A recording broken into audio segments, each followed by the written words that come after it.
It's Tuesday, the 8th of February 2022. In this evening's late night pod, we reflect on a well-earned point as Poole was sent to Coventry and came back with a share of the spoils at the London Wasps Rugby Stadium. I'm Jonas Brawl, this is Seaside's podcast. Match Reaction Show, Coventry City 1, Blackpool 1.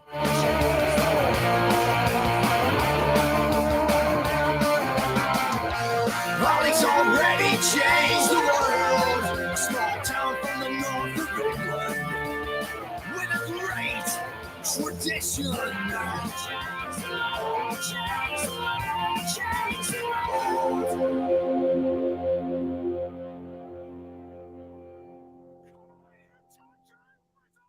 Good evening, everybody. Welcome back to Seaside's podcast, Match Reaction Show on a Tuesday evening. Tim, it's like under lockdown, this, isn't it? All stressed, legging it to our computers after the game. Oh, you're all mute. Tim, you're muted. Mute.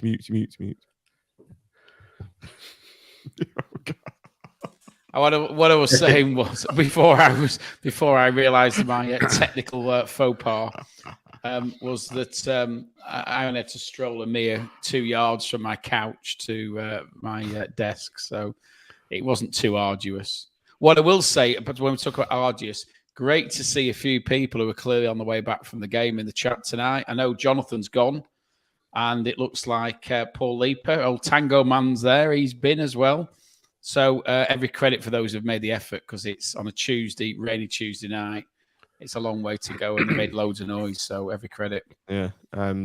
Tom, welcome back to the reaction show. First time in a while. It's a great effort from the Poole fans today, wasn't it? There was loads of them there. Yeah, as usual, bringing all the noise. It was decent to see them, heard them all through the game as well. So big shout out to them cheering the boys on. A big bing then.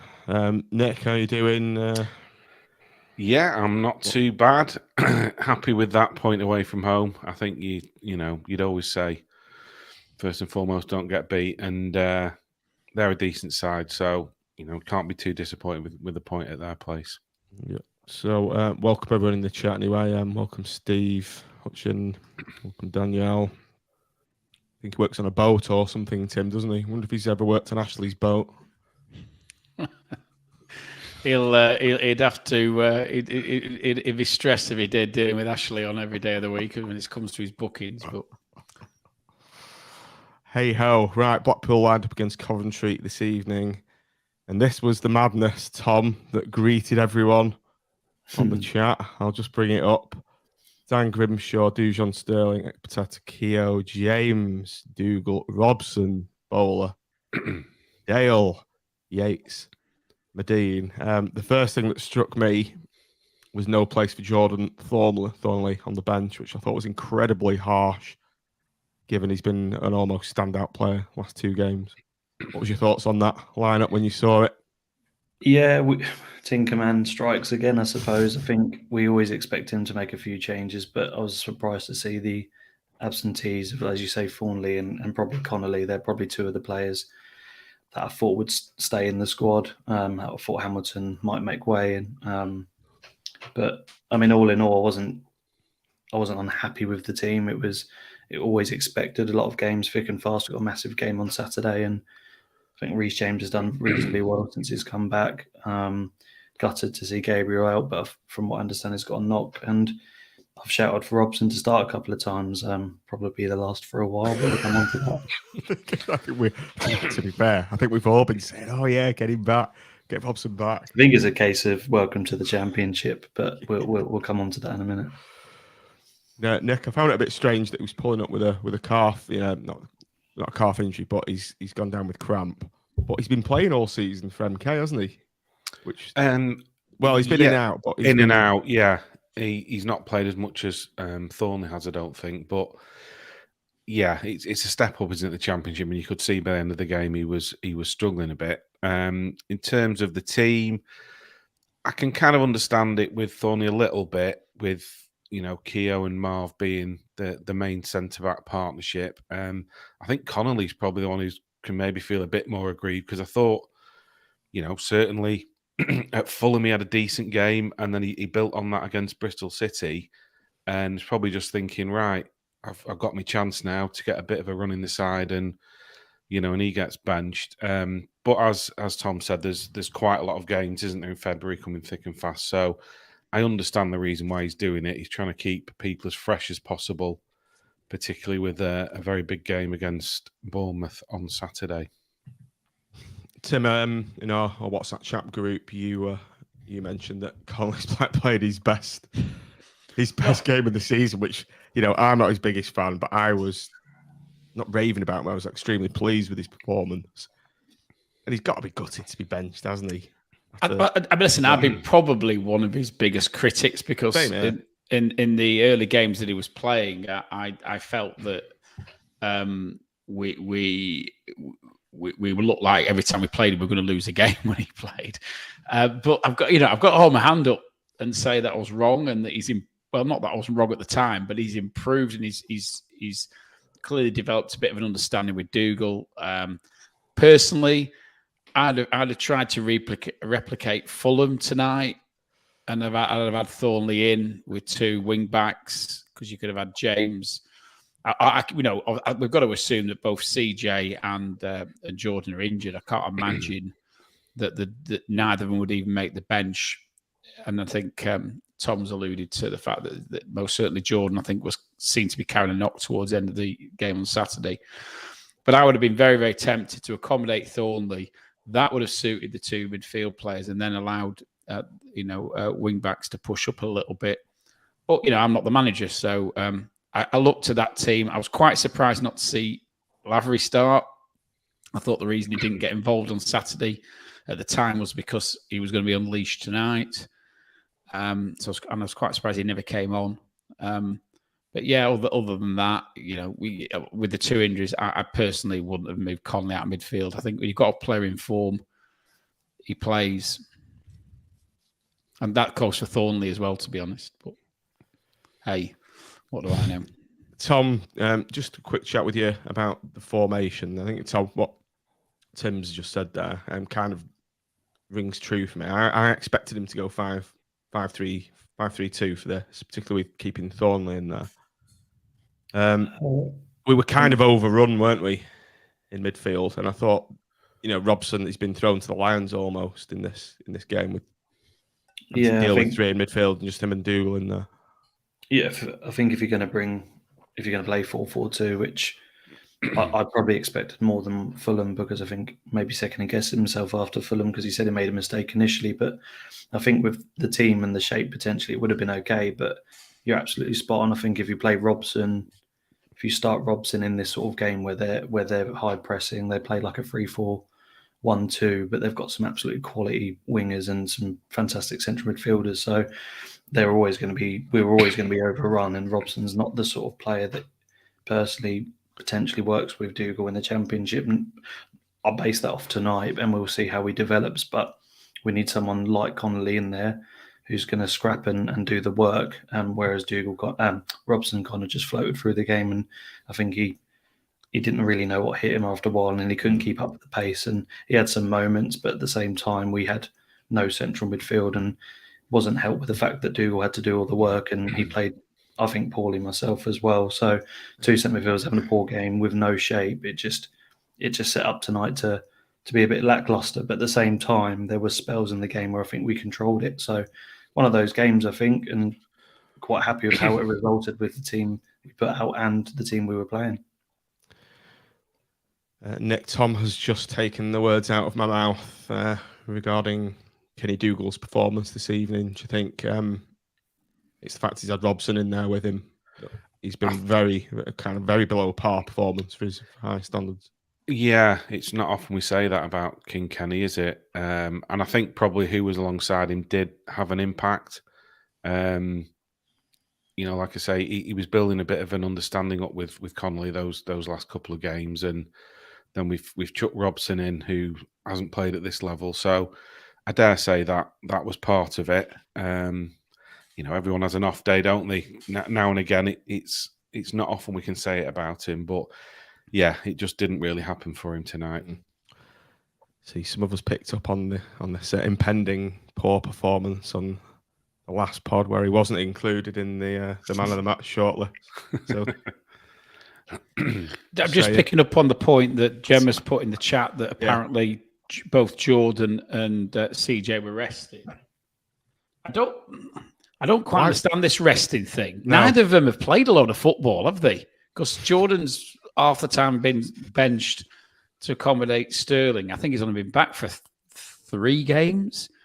And CJ's only been in the team for 3 games. And yet Medine can pretty much play every week. Dougal can play every week. It's a strange one, isn't it? You know, there's certain players who don't get dropped, and then other players who seem they need a rest. Well, I don't think either needed a rest, but unless they had a little injury, you know, a little injury where they could have played. And Tim, as we said last week, Sterling's been brilliant at left back, hasn't he? Yeah, Gabriel was spot on at last game. Why not just leave those two there? And CJ as well, you know, he's just getting his confidence back, isn't he? You know, you saw it happening at Fulham, and then again against Bristol City. It's a bit. I think it's a case of using the squad. I understand CJ a lot more than I do Gabriel. I think Gabriel and Sterling, like you've just said, Nick, are making one hell of a partnership at each wing. I kind of understand CJ, but not to have him on the bench is a bit silly. But it's one of those sort of games where he's set up to not to lose, I think. Yeah, I personally, suspect both had little knocks where they could have played, but he's decided not to risk them. Yeah, I can't believe he's left them. You know, even if you're going to rest completely them, out, you'd put them on the bench. And he's not rested Sterling. He's not rested Keogh. He's not rested other players that have had knocks and have not played. You know, Marv's has come straight back into the team, hasn't he? And again, he's played every game. He could have brought in Stewart. So I think it, like you said, it's just a precaution. How'd you put your phone into airplane mode? Stopping all these beeps. There we go. Jack Hartley's just said in the chat, and if that's true, I'm disappointed. Surely every 3 points is as good as the next. No worth putting them on the bench. Yeah, I mean, Jack's kind of mirroring what we've just said there. It's difficult to understand if they were fit. Personally, I've got to say. But listen, you know, he's pulled out some great results this year, Critchley, and we could easily have been talking about us doing it again tonight, couldn't we? So, okay, let's move on to the start of the game then. I was taking Eddie to swimming lessons, so I missed the first 10 minutes. So could someone fill me in? I did see us flash a shot wide quite early. Well, no, after the first 2 minutes, I thought we could have been about 3-0 down. They were absolutely battered us for the first 2 or 3 minutes. We never touched the ball. Was it like Fulham? Yeah, and that was on steroids. It really was. It was. I thought, oh my God, what's going to happen here? But once we got hold of the ball, we did settle down a little bit. But yeah, they had. I think they had 3 shots in the first 2 minutes. So it was a little bit of a worrying start, really. First chance of note I saw was Josh Bowler. Kind of did a bit of a burst into the box, but just dribbled it into the hands of the keeper. Yeah, I think he ran himself. I think Coventry summed it up quite nicely. I think he was in a position of control and then just maybe took an extra touch. And as he lost his balance, he tried to toe punt it into the corner, but it just settled into the keeper's hands. A good run, but yeah, it wasn't really a chance. Dale had a good running shot as well, didn't he? That flashed just past the post. I think keeper's beaten on that shot as well. I think he made it look relatively comfortable, but I think he was scrambling to some extent. Clough's kind of making a reasonable point there. He's using his squad well in my book. This was a very hard one point, which we'd all have taken before kick-off point, isn't it? Yeah, it is. So we've kind of made our way into the game, Nick. We've kind of probed and we've become a bit stronger after a lackluster start of the blocks. And then the man of the moment, Gary Goals, has popped up. Nicely worked goal. That was fantastic, yeah. Great crossfield ball by Bowler initially. Superb, yeah. I can't remember who got the touch in defence as well to get it to Bowler. That broke up. It was Dougal did fantastic on a defensive basis. He did, and brilliant ball from Bowler, and great play from Dale as well. You know, he's got to the byline, got his head up, took a little touch off the Coventry player, I think.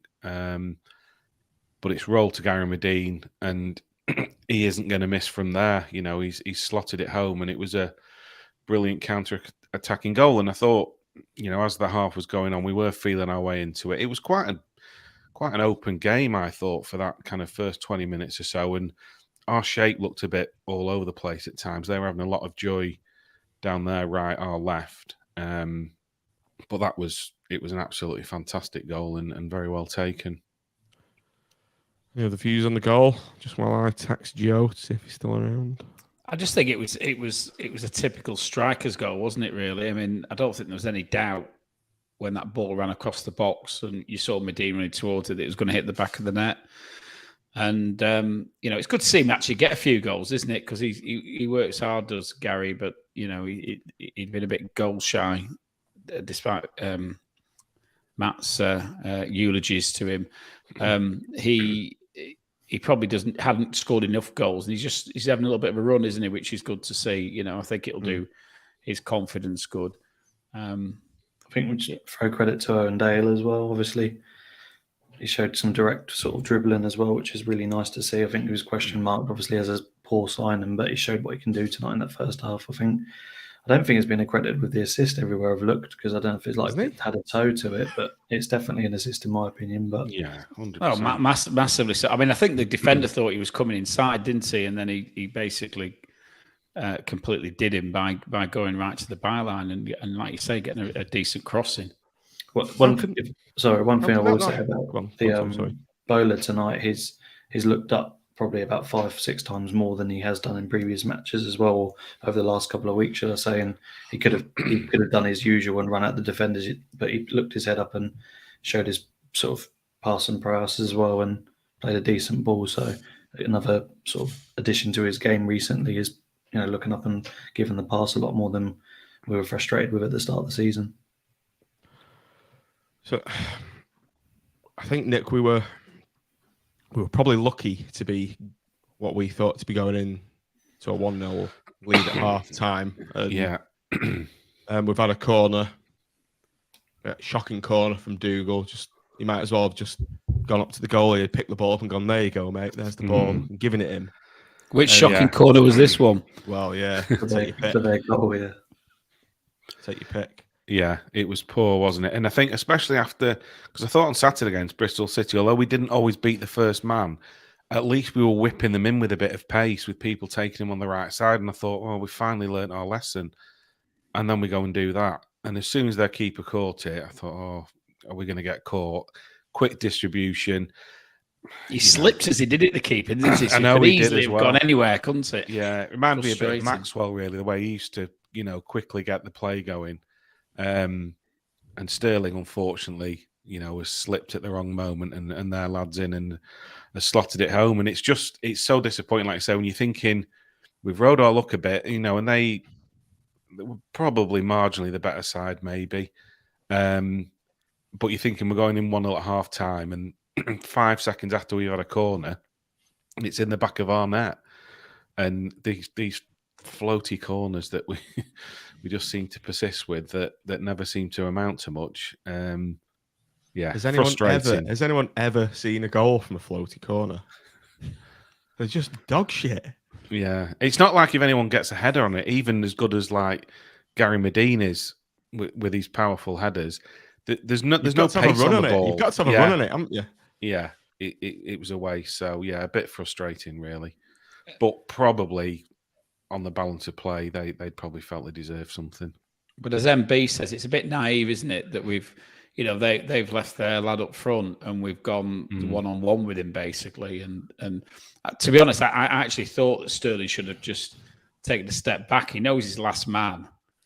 You maybe should have just given him half a yard and let him take it down, and then you got a chance to regroup, haven't you? But as soon as he committed himself and slipped, and the rest history. I don't know, Tim. Is the tactical defending of this corner, is that up for question? Because it was just like 1-for-1 marking. We didn't have a spare man. It was just two defenders, two attackers, and they've just punted the ball forward. I don't know. I think there should have been an extra man there. Well, that's my point. I'm saying Yeah. it's MB's point in the chat, isn't it? That naively leaving one man on back for the corner. It wasn't one; it was two, but they left two men up. So basically, wherever it's coming, we're 1-on-1, and we're 2 minutes from half time. We're 1-0 up away from home. Would we have been better? There's plenty of people. You could leave. Well, it might be better leaving Dougal back there and somebody else take the corner for one. But I was always, when I was, only a bit junior level, but, when you're managing, you don't tend to, when you're winning away from home, leave it 1-on-1 with one of their strikers. It just doesn't.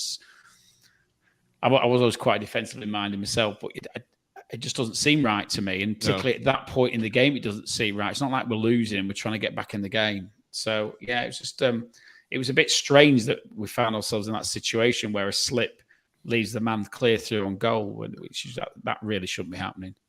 Tactical error, I think there. So that's a minus point for Critch in the manager. Well, it depends whether Critch. It might have been Critch's decision. I mean, on the sideline, I'm not sure you completely dictate exactly what your players are doing on the pitch at every single moment in the game. So I'd suggest it's probably more of a tactical error between the back four and one of the central defenders. Maybe Robson could have stayed back, but there should be three. But they've got to talk to each other. And between Keogh and Ekpiteta, if they're going up, they've got to make sure, for me, that there's a cover staying back there. And there wasn't enough, was there? At the end of the day, there was not enough cover. Ian Bedbington has just dropped in the chat. At least you didn't miss Medine scoring tonight, John. I did actually, Ian.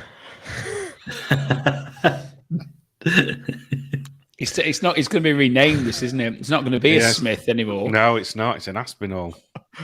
Through no fault of my own, I had the stream I was watching just decided to freeze at the worst possible moment.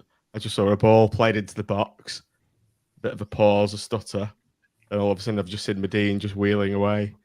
I was kind of caught up in the moment, celebrate, but yeah, it's quite annoying.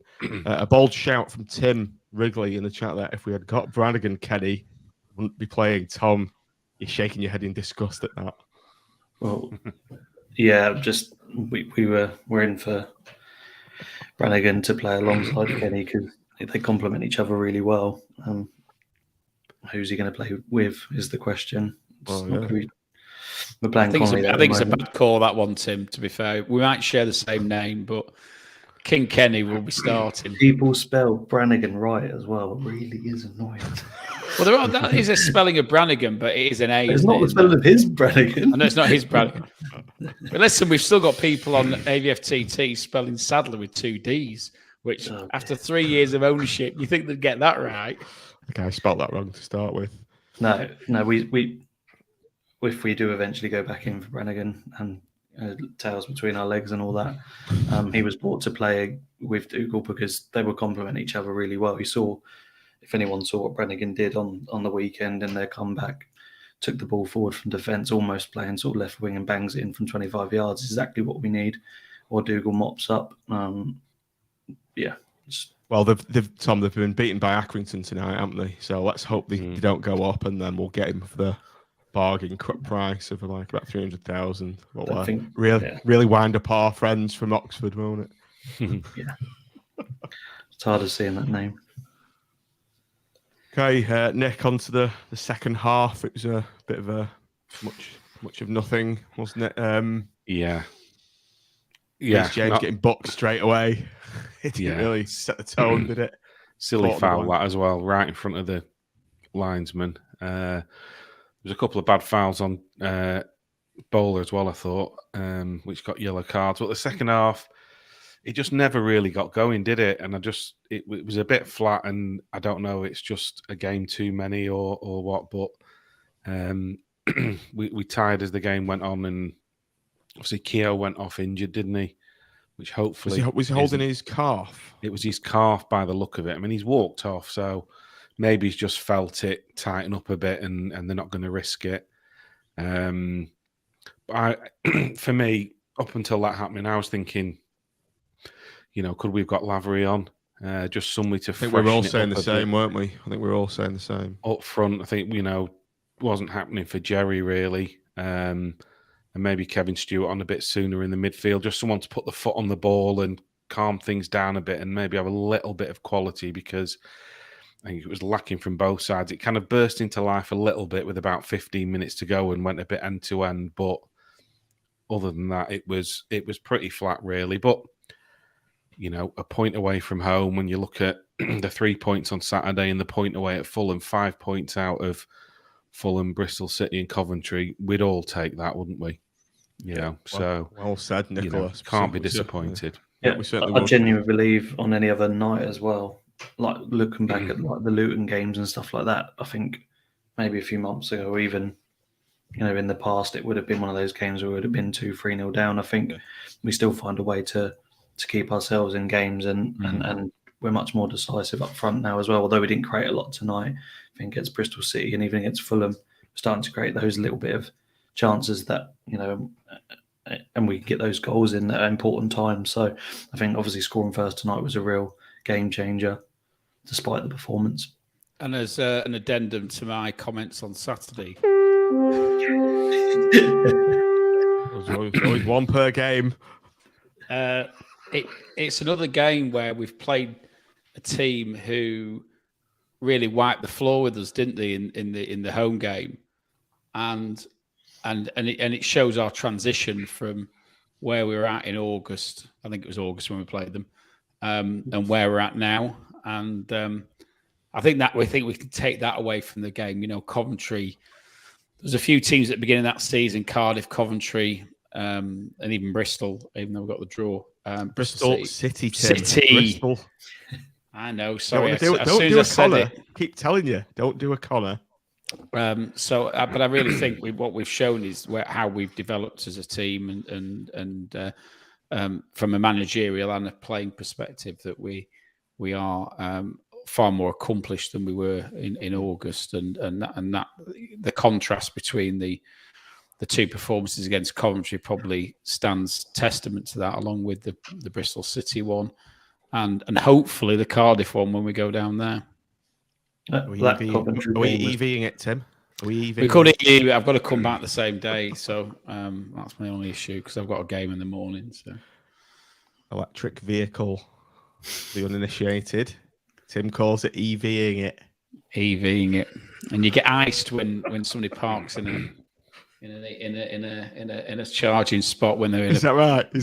Yeah, they call it iced because it's like internal combustion engine, so it's called being iced when they nick your spots.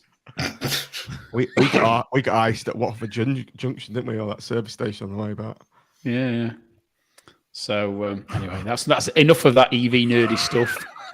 It's always like your IT nerdy comment, little phrases, isn't it? Tom, obviously the biggest thing in the half that kind of happened to Blackpool was Richard Keogh going off injured, and the frankly magnificent Jordan Thornley coming on, and I thought he was superb when he came on and almost scored his first touch of the ball from that little flick header from a corner. But he's just general presence around the pitch. I think he's an imperious defender, and he's just got a classy touch. He showed what was it, October last year when he won Player of the Month, I think it was.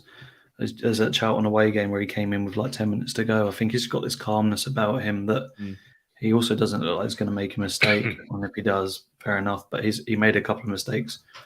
We call it a mistake against Peterborough at home when we were beating 3-1, do you remember? And then went up the other end of the pitch and won us a penalty and then continued to play really well. So I think we maybe judged him a bit too quickly last season, or sent him out on loan, obviously, a bit too quickly. Who knows? But he's certainly like a new signing this summer. And I think if Richard Keogh is not going to play, then he's going to be a suitable replacement for Saturday, because he looked superb when he came on and almost wanted to give a man of the match if it wasn't for probably Bowler's performance through the night. As Andrew Lawrence just said in the chat, I would give Thornley a new contract now. It looks like a new player, and it will also upset James Corden, Carl Robinson, the Oxford manager. Is his contract up at the end of the season? No, we can trigger. We have the choice to trigger his contracts. That's why Oxford fans were getting a bit saying, "Oh, he's out of contract. He'd be here in the summer anyway." Well, we've got the choice to extend that contract. I think just the same as we do with Bowler. So And I think at the end of the day, Thornley's starting to show that he's got a place in this side, doesn't he? And what level does he want to play at? Does he want to play in the Championship, or does he want to play in Div 1? I would have thought. I don't know where his home base is and everything, but I would have thought you'd prefer to be in Div 1. In the Championship, not Div 1. Oxford, the perennial playoff bottlers as well, so I'm pretty sure that's where he'll be next season. And of course, it's better to play. The Tangerine kit's far better than that yellow crap they wear, isn't it? Yeah, it's better like tangerine than a banana. Nick on 70 minutes. Gary Medine, a ball whips into him and he's headed it over. I thought he should have not scored, but I think he should have at least hit the target. That was a nice height for him. I'd expect more from the goal machine there. Yeah, maybe. Me. Maybe not to score, but yeah, perhaps hit the target. He is, very good at heading the ball. Although they did suggest on the comms that they were perhaps going to give a foul anyway, if I remember. So, oh, did they? Yeah, possibly. But yeah, maybe should have hit the target. Okay, Tim. Tim sort of took us through the last quarter of an hour of the game. It was just a bit of a foray from each side here and there, but no one really likes going apart from the last seconds of the game. When I think Andy Bays said something about like basketball a little bit, where it was like one team going to one end, one team to going to the other, but they all seemed to peter out, didn't they? It was like everybody was firing duds.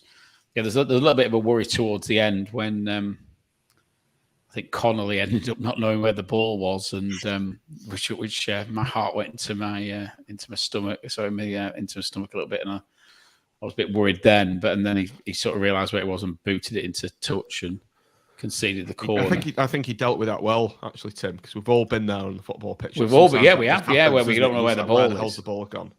Yeah. So no, I didn't have an issue with it. It was just the fact that obviously your heart's in your mouth a bit, and so I think that was the only time I was a little bit worried. Really, I don't think. I was. There was the chance right at the end because they whipped that corner right in, didn't they, under Grimshaw's bar? If you remember, great. He did well. Yeah, he did well to kind of hook it out.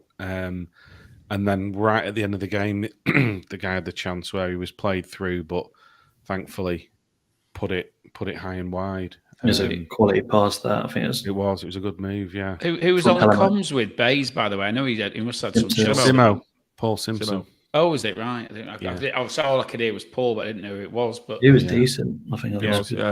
Yeah, he was, and he was very complimentary about Grimshaw, which is why I raised it about his distribution from defence, saying how good it was to see, and he seemed very, very impressed with what he was doing. I like the fact he kept saying "we" as well. Don't know if anyone else picked up on that.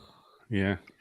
Well, that's the bit because I didn't know who it was. That was a bit that was getting at. So it's clearly got links to Blackpool, but I couldn't quite place the voice, and it all fits into place now. Andy Bays said two or three times that Blackpool assistant manager Garrity is going mental on the sidelines as well. Really? I quite like Andy Bays doing the comms. Actually, he's a lot better than certain other people. Yeah. I prefer him to others. So we've come out with a well-deserved point. I think at the end of the day, I think we'd all have taken the point. So we're now we're at the same points of the Nobbers, aren't we? 14th. 14th. Yep. They're still above us. They play, goal difference. They play tomorrow though. They've got quite a big game. I think they've got Cardiff, haven't they? Huddersfield, sorry. So if they a 1-0 defeat there will wipe out their goal advantage, won't it? Yeah. And we'll still have a game in hand. We're actually so we're on 41 points. West Brom in 6th are on 45 points. So if we'd have won this evening, would have been 3 points off the playoffs. Crazy. Yep. I still think it's beyond us this season. Come on, Tim. No, it isn't. It isn't. Could have won tonight. It's reverse psychology, though. As soon as we started talking about the playoffs last time, we nosedived. We didn't win for about 6 weeks after that. So we'll go under the radar, please. Okay. Yeah. Right, let's do the player ratings. We're not going to do an epic an hour and a half pod tonight, so let's move on to the player ratings. We'll start with you, Nick. Dan Grimshaw, as you mentioned, that wondrous save with his punch that corner out right at the death. Always alert, isn't he, to the danger? He is, yeah. And as they were mentioning on the comms, his distribution was decent. He didn't have loads to do other than that, but and he didn't really have much chance with the goal, to be fair. So I will give him an 8. Tim, Dujon Sterling. Yeah, I think a competent performance from Dujon, obviously bar the slip. But equally, I don't, as we've already discussed, I don't think he should have been left in that scenario anyway. 7+. I think he'd have been 8+ if he'd have been playing left back. I think he would. He was playing that well at left back. I just don't know why he's been moved. The moment he switched, he looked phenomenal as well. He started attacking down the wings again. He did. Bizarre. I think if they played Gabriel, might have won this game anyway. Big Marv, Tom. Yes, 7+ again. Just did reasonably well tonight. Didn't do much wrong. Tricky Dicky, Nicky. I'd probably go 7+ as well. Pretty steady. It's a shame he went off injured, and like I say, hopefully it's nothing too serious. But I will give him a 7+. Right, where the hell is Reece James' banner? Because that's been used on the very, very rare occasion. I thought Keogh shored things up quite well, actually. I thought Keogh was worth more than the 7+ personally, but I'm not doing the scores. Reece James, Tim. Meh. Yeah. Not great for me. I'm going to be a little bit kinder than a straight 6. 6+. I thought he was. I'd given the bit. It was his first game back, wasn't it? But I just. He's not championship. He ain't championship standard for me. I'll up Keogh to an 8 if he's a 6+. I think he should go Keogh to an 8 anyway. Yeah, I'll just full stop. I think he was, but I'm not being harsh, but it was a very bang average performance. Yeah, but against QPR and other teams, he's looked actually very good.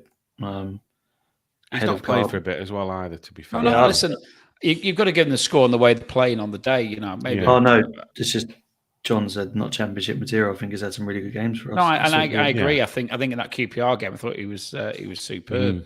So no, I'm not saying it's his first game back. He was the weak link in the defence for me. And I think if we'd had Dujon at left back, and we obviously whether he's rested or whether he's injured or whatever, if we'd had Gable at right back, I think it could have been a different result. Could have been 2 points off the playoffs. We're not writing him off, Darren. We've got to score him as he played. But, yeah, because I generally think I was actually expecting better of him. To be honest, I thought he would have. Yeah, but I just thought the balls he played were a bit predictable, and he never, he didn't get down the wing very much. It was just average. Kenny Dougal, Tom. Some of us could foresee this lack of reduced quality performance. Yeah, for me, it's got to be a 6+. I think if we were scoring him an 8 to 9, I know some of us scored a 10 on the post-match pod last time, but it's not his finest hour in Tangerine. And the only thing that sort of maybe ups him to a 7 is there was some dogged defensive work he did, breaking up some counter-attacks, and he'd get some important touches in, but by far nowhere near his best game. So 7-. Yeah, I think that's probably fair. I wouldn't have given him higher than 7 myself, and I'm the equivalent of Mitch and his club gas. It's one of those games Kenny. You just don't. I'm a 6. I thought his corners were awful. Yeah, like you mentioned at the start, though, it was his interception for our goal, wasn't it? It was, yeah. He put his foot in and gave it. I also think I don't think he benefited from losing Connolly, as we spoke about in the chat. So, and there was 3 of them in midfield as well, so they're chasing shadows, aren't they? We know Yeah. who the real Kenny is, and that's why I'm not too bothered about his performance. That was just one of those games. So It didn't really help having this man in with him, Nick, Ethan Robson. A bit off it on his return. Which maybe you can understand. You know, he's been chucked in from nowhere, hasn't he? So we it's a maybe rough shouldn't game be as well against Coventry. too surprised that he's not hit the ground running and looked like an accomplished championship player in the centre of the park. So I don't know. 6-. Cool. Was that? It should have been 5, Tom. No, I It's think too it's low. fair. I thought I was expecting a 5. Yeah, I think I'm not going to write him off because I know how good he is at playing football, and we said the same about Hamilton 3 weeks ago, and then Yeah, all of a sudden he's our best player. So just And he was poor- always going to tire as well, wasn't he? As the Yeah. game went on, which he did. So Personally, I don't think he's got a sniff of playing when we've got players back. everybody back? No, probably not. Should have left him at MK. Anyway, Josh Bowler. Tim. It's interesting. I think Tom's comments in that suggested that he thought he was perhaps our best player out on the pitch. I just felt a little bit today. It was a little bit like watching the Josh Bowler from 2 months ago. Try to do too much. Just doing maybe because things weren't happening elsewhere on the pitch as much. He did a great touch out for the goal. So, but when he was actually, he was getting clattered a lot by their defenders. yeah, and I He's a think marked probably man he now. is a bit of a marked man, isn't he? And he wasn't a bad performance by any stretch of imagination, but it wasn't an exhilarating performance in the way that we've seen in other weeks. So he probably still was up there, and it's a fair comment from Darren that in the chat that he did get. They were on him, weren't they? I don't know if he got the crap kicked out of him. I just think that they were tight on him and they were physical. He with got him a couple of late challenges though, didn't he? Just after the Reece James yellow card, the guy didn't get a yellow card on him. It absolutely wipes him out and doesn't touch the ball, doesn't get a yellow, and then about 10 minutes later he breaks away and they get And another James yellow. got that yellow for nothing, didn't he? Yeah. In comparison, Yeah, I think point. Bays was on about it. One Andy Bays was on about it, saying that I was one a The yellow one and the other after not. when he didn't get booked was a shocker as well. I think all I'm doing is I'm saying I think it was a check back to reality with Bowler in that he wasn't quite in the stratosphere he's been in recent weeks. He's saving that for Bournemouth, of course. So I'm going to go for an 8. It's going to be like bullseye with Bournemouth. This is what you could have won. Those of a certain vintage. Good old Jim. Nothing in this game for 2 in a bed. Tom's thinking, what the hell are they on about? In one. Owen Dale, who are we on? I've lost my train of thought. Me. Tom? Tom, yeah. I thought it was very good first half. Just kind of 8 for the first dropped half, away. 6 plus for the second half, so 7. I think How's your maths? Yeah, that's fair. he enough, gets fair enough. a really good performance actually in the first half. I think for such a disjointed side, picks the ball up really well, tries to make things happen, beats his man. They didn't know what to do with him in the first half, and a few step overs and a cross for the first goal. And you think we've got Bowler on that wing and Dale on the other wing, and we're making another partnership as well as CJ. So incredible option to have predominantly off the bench when everybody's fit. But certainly made a name for himself starting that first half in a poor performance. So really deserved his 7. Yep. Jazza, Nick. Bit of a funny one, wasn't it? Yeah, I think it's Really do a lot. No, we know he always puts a shift in, but it just wasn't really sticking with him. He was getting a bit frustrated. I think it's probably a 6. Didn't really get into the box much and have many chances. It's just one of those games, isn't it? I'd have probably swapped him second half if we could have done, because it just wasn't happening for him. So I think I can't go higher than a 6. Yeah, that's fair. And to round this off, Tim, goal machine, Gary Medine, 2 in 2 for the big man. Yeah, I mean, he's taken his chance. I don't think it was a great performance by him. I think it was better than Yates, but I think everything seemed to fall more towards him than to Yates today, didn't it? I don't remember Yates having a shot or game, to be honest. Yeah, the stinker. Yeah. I think, but it's not. I wouldn't say. I've seen Gary play a lot better and not score. So I think it's an 8. I'm going to be generous. I was going to go 7+, but I'm going to go 8. He scored, and Mitch will kill me and be stalking me if I give him anything less than an 8. Richard Hensol's given Nadine an 8+. Is that the Dean out of what Girls they Allowed, call isn't it? Girls Allowed? Well, I was thinking of Nadine Dorris. Has anyone seen that video with that Charlie guy, the BBC presenter? Oh my God. Just watch it. I'll put it. I'll retweet it. Yeah. Not as cultured as me. Silly bitch. Right. Manager rating. Nick. Oh, tough one. Obviously, as we talked about at the start, it was an interesting selection. It's a very diplomatic way of putting it. But we've gone away from home and got a point at Coventry, so I will give him a 7+.